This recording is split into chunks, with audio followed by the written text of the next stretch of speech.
the draft, development camp, and also free agency. I think it's safe to say the offseason is in full swing, and I don't think the Devils are done making moves. Joseph Stanislaw, aka Jersey Joe, joined me on today's episode as he shared his thoughts on the offseason so far, including which prospects to keep an eye out for. There's a lot to break down in today's episode of Locked On Devils alongside Jersey Joe. Buckle up, everybody. You're Locked On Devils, your daily podcast on the New Jersey Devils, part of the Locked On Podcast Network, your team every day. Hi, this is Bryce Salvador, and you're Locked On Devils with Trey Matthews. Scores! Oh, Stevens stepped up, nailed it. Brodor's got the puck. What a shot. The Devils win the Stanley Cup. Alrighty now, what is up, New Jersey? Welcome back to the Locked On Devils podcast here at the Locked On Network. I'm your host, college hockey play announcer, Dells Rider Pucks Pitchforks, and also part-time credential media member, Trey Matthews. I am joined alongside my colleague over at Pucks and Pitchforks, Joseph Stanislaw, aka Jersey Joe. Ever since Game 6 of the Stanley Cup Final concluded, it's been a whirlwind with the draft, development camp, free agency. The Devils have made some moves. Jersey Joe is accompanying me on today's episode to give sort of a recap and a reflective episode. So Jersey Joe, how you doing? I'm doing great. Happy 4th of July, everyone. Also, happy belated Canada Day to our fellow friends, family across the border in Canada. So let's get back at it to our New Jersey Devils.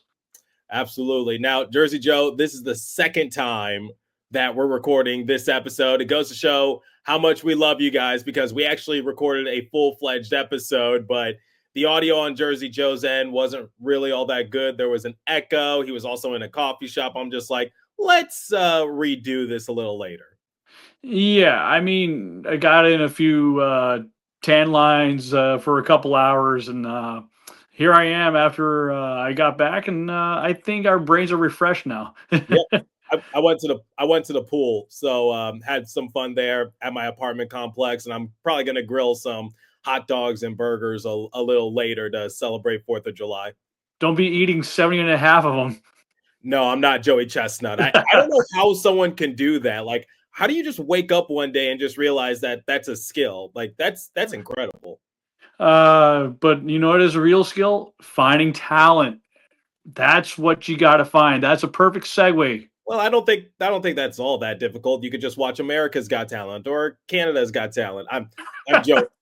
I'm joking. Let's get back on track. Jersey Joe, let's start with the draft. Now, you've become so popular on my show that somebody actually left a comment saying like, hey, where's Jersey Joe? He's usually really good when it comes to prospects. I was in Los Angeles. I was giving my reactions as to who the Devils selected with their respective picks. And someone left that comment. I'm just like, yeah, you're absolutely right, because I'm not a draft expert.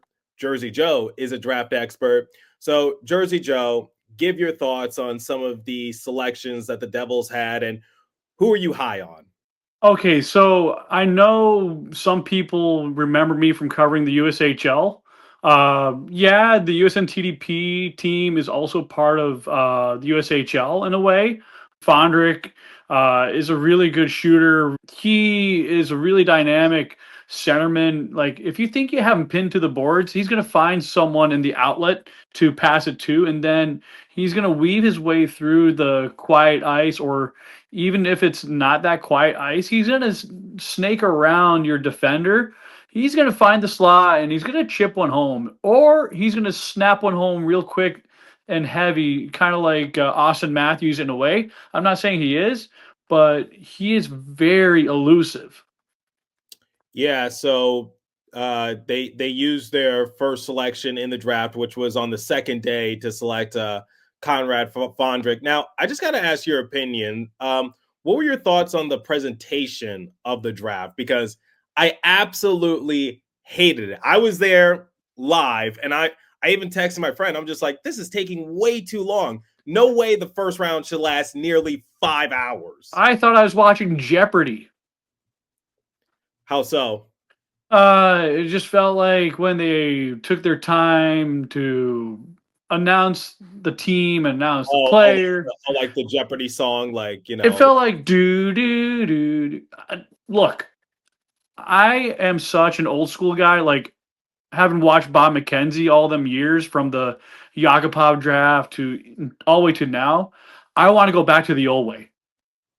Yeah, I mean, Tom Fitzgerald, for what it's worth, he actually did vote for a decentralized draft just because he said due to traveling logistics, the cost of it, and he said like everything is so pressed together. Like I told you, the last few weeks have been hectic after the Stanley Cup Final because not too long after you had the draft, now you got development camp, now you got free agency. Obviously, teams are asking the Devils about maybe Dawson Mercer or Andre Palat, or Fitzy is trying to sell those two players. Fitzy does have a point. Like the NHL does need to fix their scheduling a little bit because that They is do. ridiculous. But like Conrad Fondrick is going to be one hell of a player when he gets past the college level at BU. And you know what? The Devils have Jay Pandolfo to thank for that. And the Devils scouting team with Mark Dennehy, who used to be the head coach in the AHL for the Devils, has really paid off a lot of dividends. And Paul Castron, being the director of amateur scouting with the Devils, has really helped Dennehy to make his job even easier. Fun fact, Trenton Bennett, going to St. Lawrence College or University, is the alma mater to Paul Castron. So Trenton Bennett, he was the 4th round selection. He's like a 6'8" goalie. However, some outlets have him at 6'6". I think he's 6'8" with skates on, similar to Mike Yegorov, a big body in net. I really hope that draft pick pans out because let's go back a few years. The Devils traded away Pavel Zacha, the same Pavel Zacha from the 2015 draft class that featured Connor McDavid and a lot of other great talents. And then they traded him to the Bruins in exchange for Erik Haula. Recently, the Devils traded away Erik Haula for a 4th round pick. That 4th round pick became Trenton Bennett. And I'm just like, okay, I know Mike Yegorov, he's the future, but I really hope Trenton Bennett also pans out. Yeah, like to me, when I watched Yegorov a draft ago, he struck me like his body type reminded me of Andrei Vasilevsky. His humor, his calmness, his poise reminded me of Brodeur, and like his stick handling and like everything else is like Brodeur and Nabokov mixed in. So like he has a lot of like valuable traits. When it comes to Trenton Bennett, he's more like a bit of an overager coming up from Kempville in the CCHL.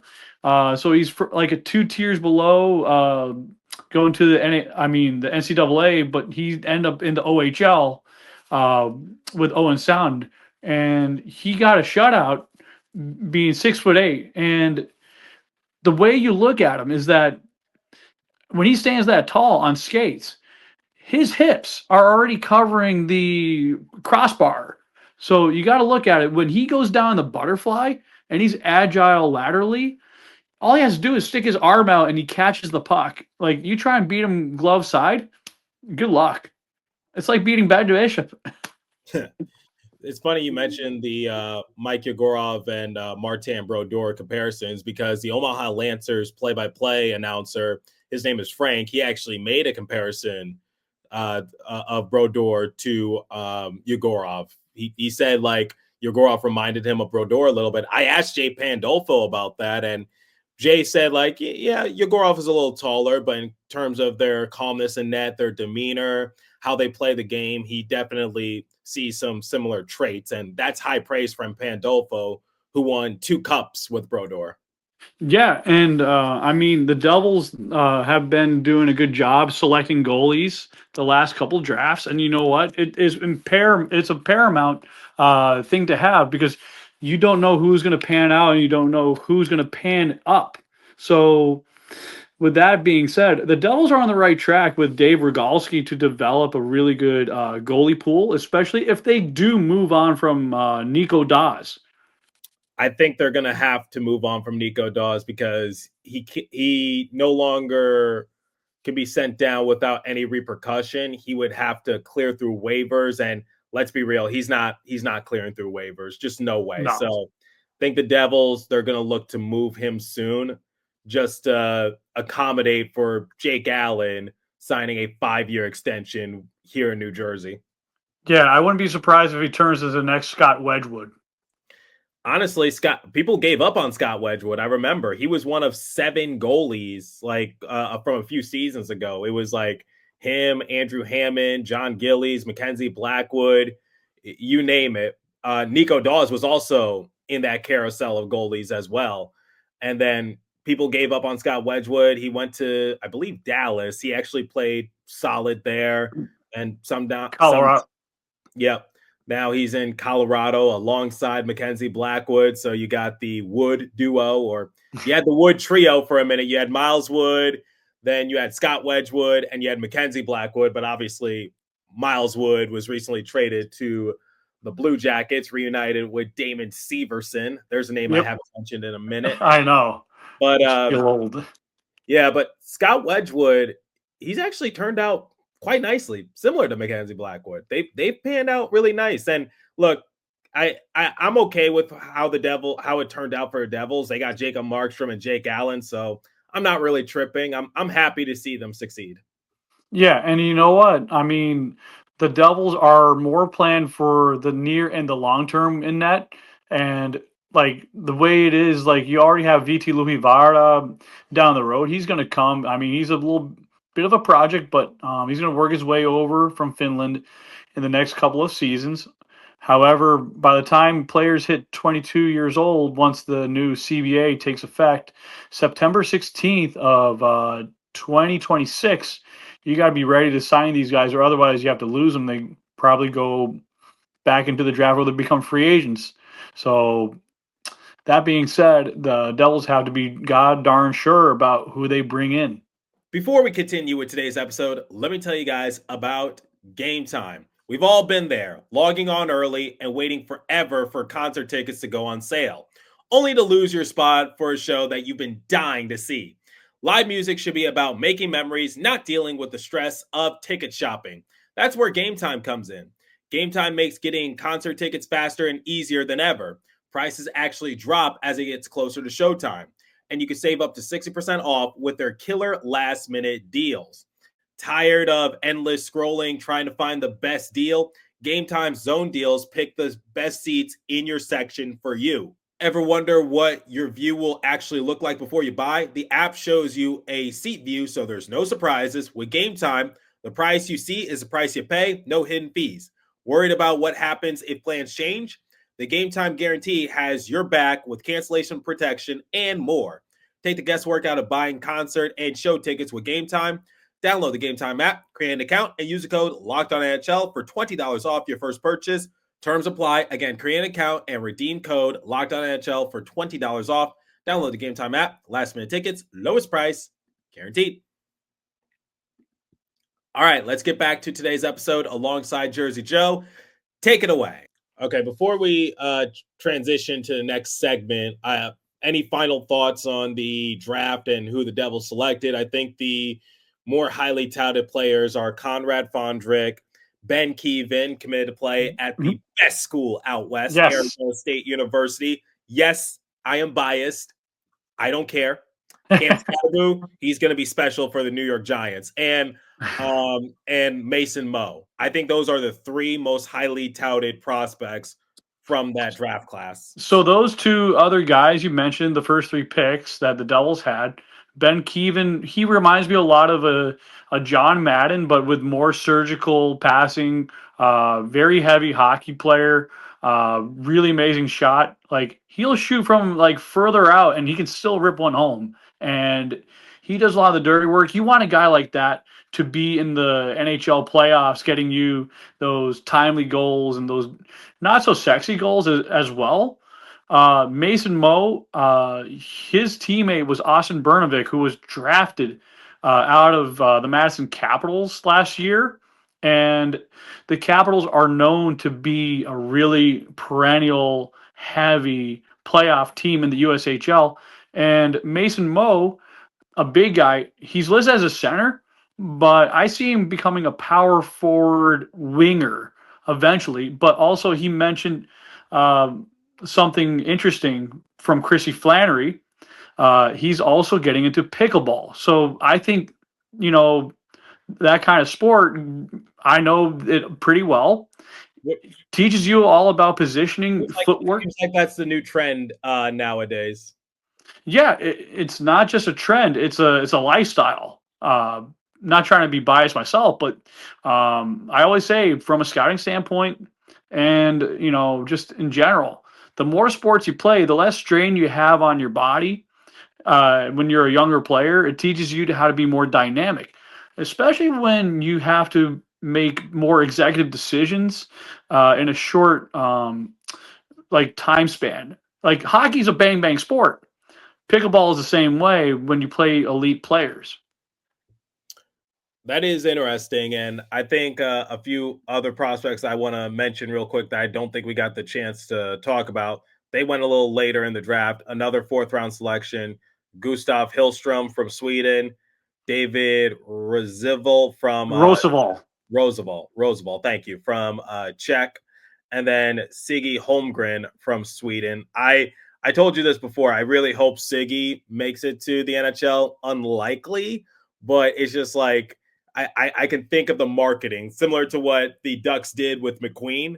I could see a similar thing out in Jersey, because let's just say Siggy Holmgren scores a goal, that you could play the Biggie Smalls track. Yeah, or something like Naughty by Nature type, because they're the local version.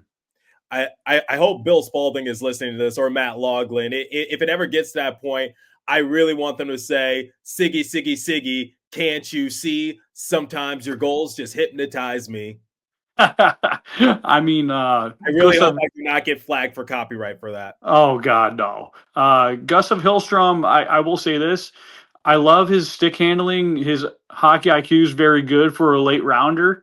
The only thing that I worry about with him is that he needs to work more on his explosiveness and his skating.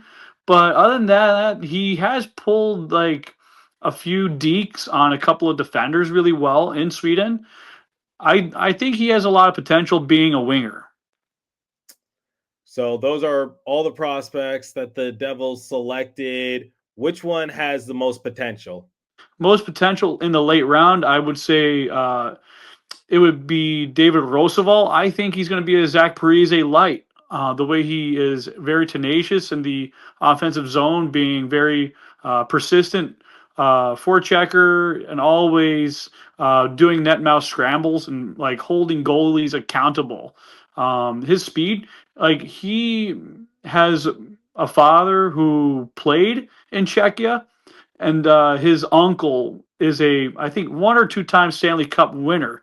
I sent it to you earlier, but he has NHL pedigree in that family, so I wouldn't be surprised he turns out. But Trenton Bennett is a good wild card, and I wouldn't be surprised he becomes a New Jersey's Ben Bishop light. Well, like I said, I hope that draft pick pans out well, because the Devils traded Pavel Zacha essentially for him.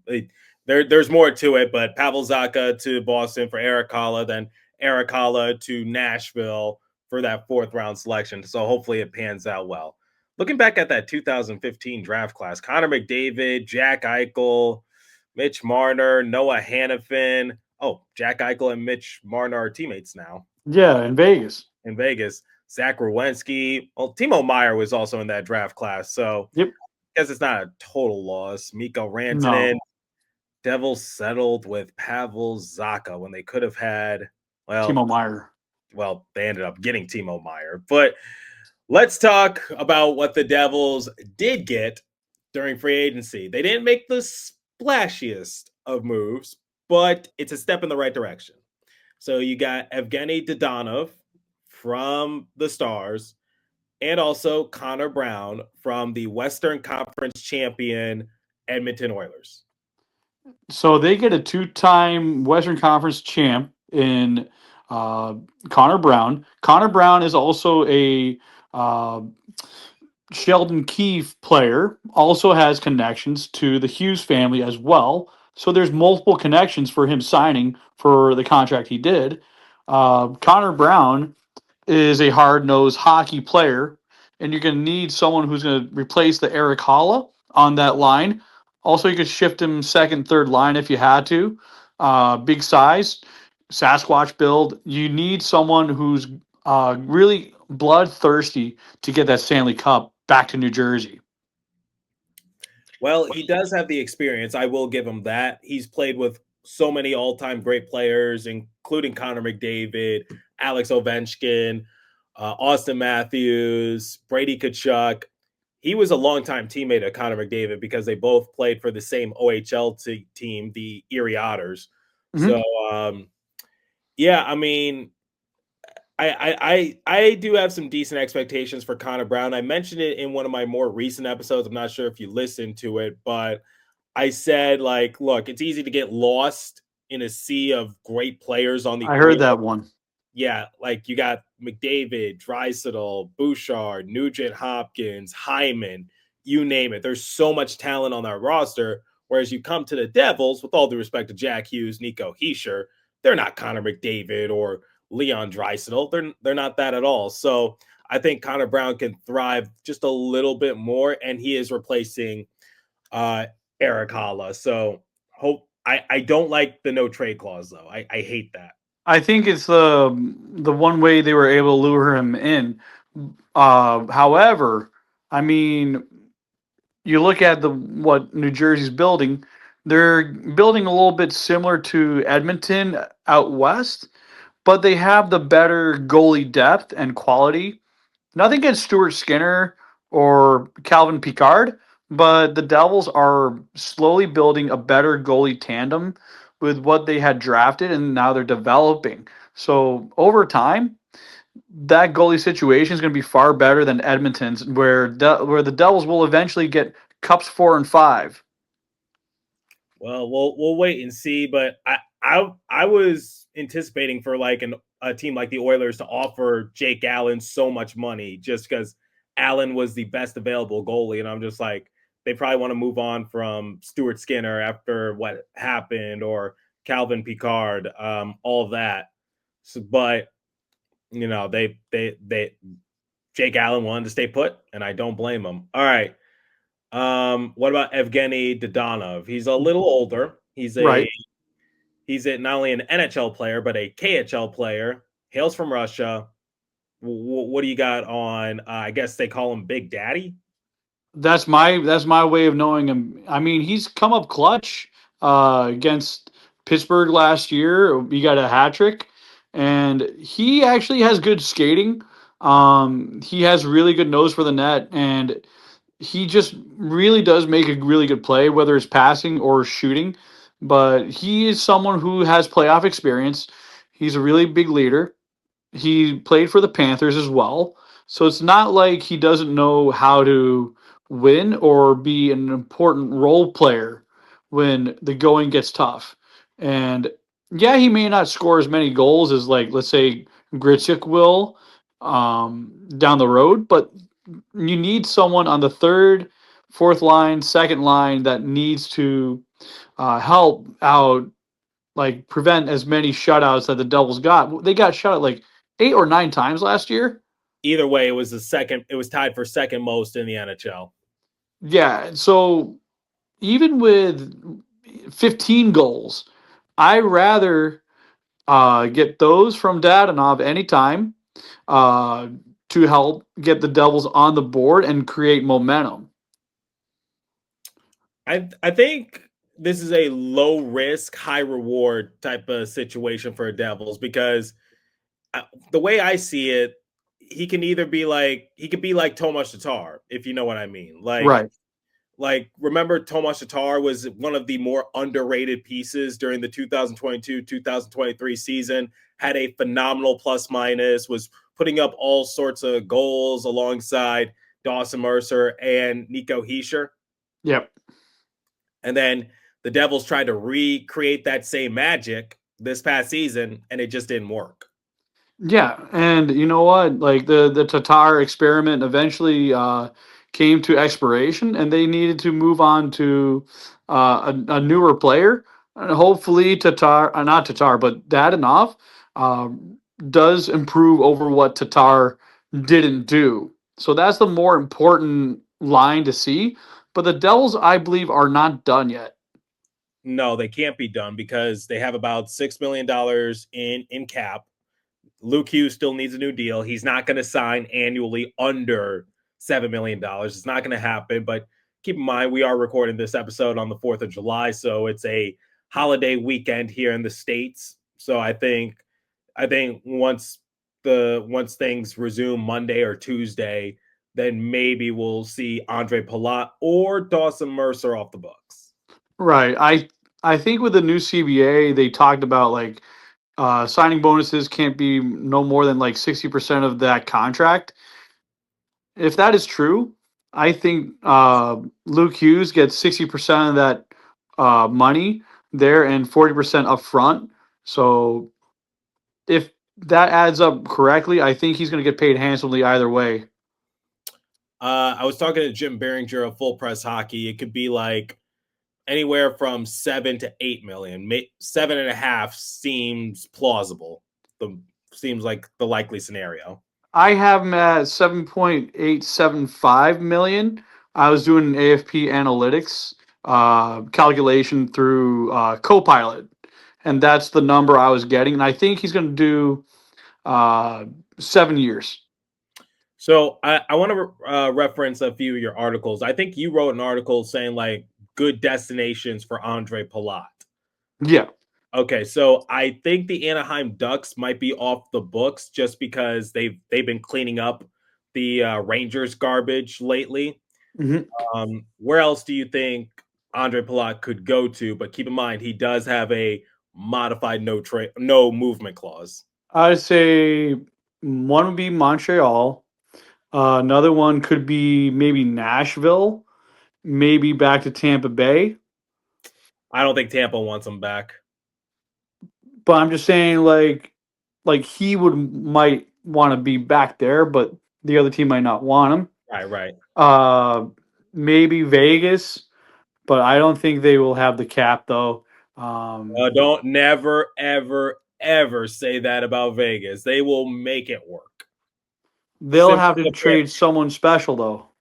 Similar to the Panthers, they will find a way to make it work. Especially being a zero state income tax state. I don't think that's really that big a deal. I don't think that comes into play all that much, but that's just me. That's just me being a little speculative. But I do think the Devils are on the right path. It's only the matter of when things start to froth a little bit more like a good cappuccino. Like you really got to get the milk steaming. Well, I'm a big coffee guy. Me too. Not really a cappuccino guy, but just more of like medium roast with light cream, light sugar. I like medium roast. Yeah, from Dunkin'. I make mine homemade. Yeah. Or I get the Keurig cups from I think I'm pronouncing it correctly. I get them from like the store, and I get like 30 of them, or like the 30 pack, so that way, saves me time. How did we get to this subject? Let's get back to hockey. Well, let's get back boiling with some really good players. All right. So we talked about who the Devils signed, but let's talk about who else they reunited with. Cody Glass, 2-year extension.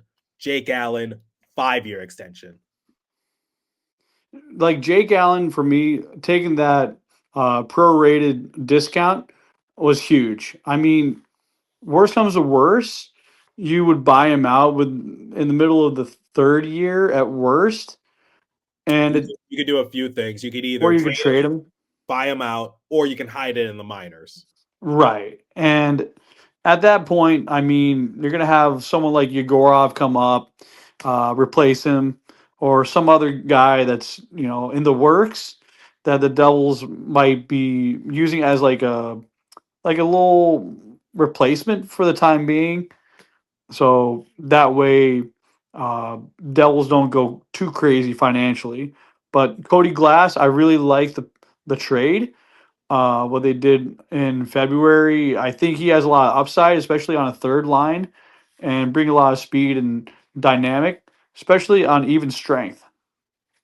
I think Cody Glass is solid. I think the Devils should have just like let him go to the open market so they could sign him to a cheaper deal, like 1 million or something like that. But what that tells me is I think Tom Fitzgerald has something else in the works to make him feel comfortable enough to just say, you know what, we're going to extend your qualifying offer. Right. Who was the other guy that you mentioned?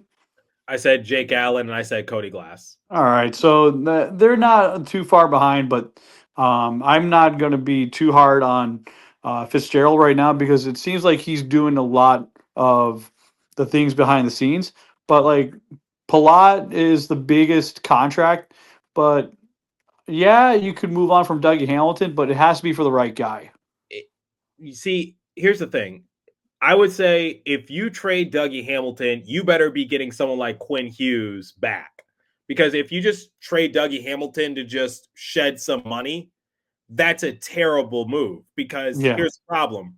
Who's going to produce the offense on the back end? Is it just going to be Luke Hughes? You Brendan would have Dillon? to also force Shimon Nemets to step it up a lot more. And Anton Salai is not there yet. Or Seamus Casey. Seamus Casey's good, but he's got to take a step forward this season to actually make Tom Fitzgerald feel comfortable about moving Dougie potentially. But he's shown flashes of brilliance, but he's no Brian Rafalski just yet.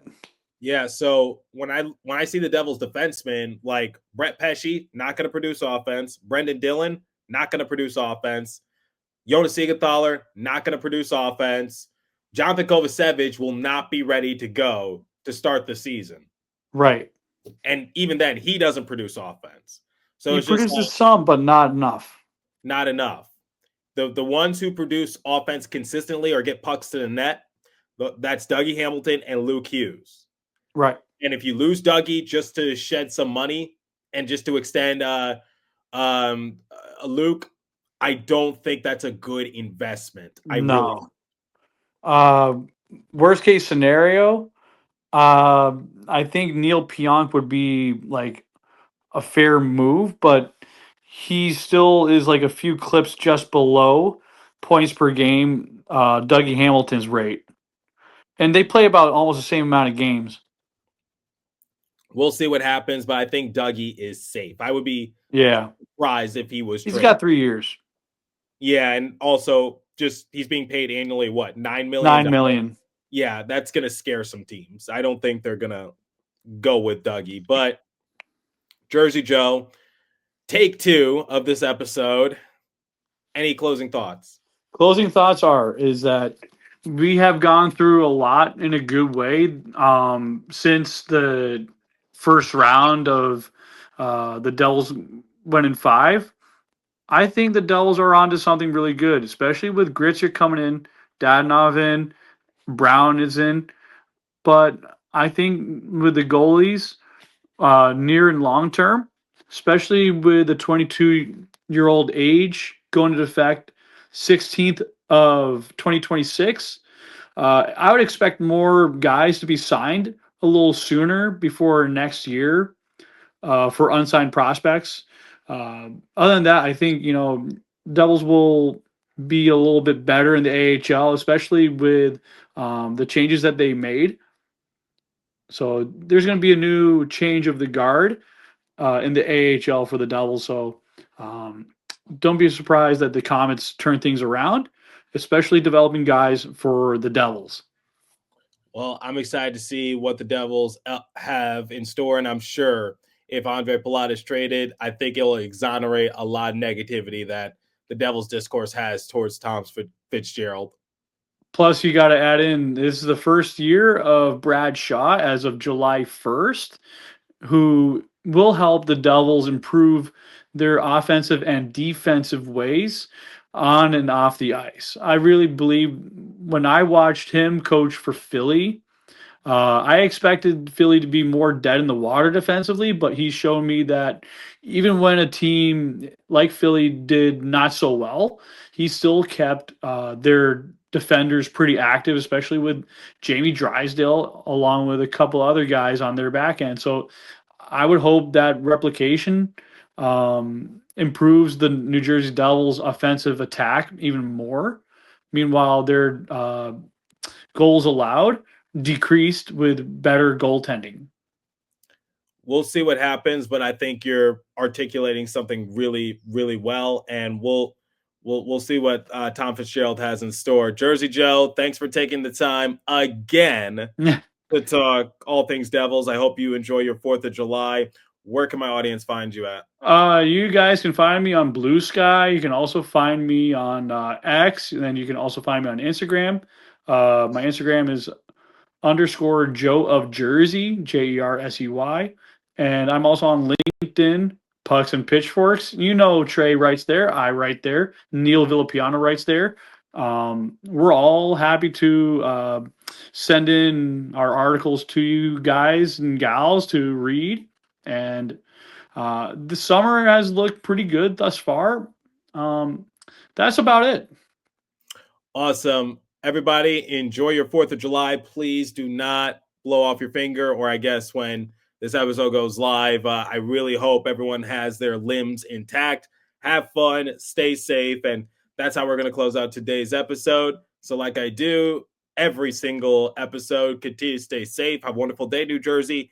Go Devils. I'll catch you guys next episode. Special thanks to Joe. Thanks for listening once again.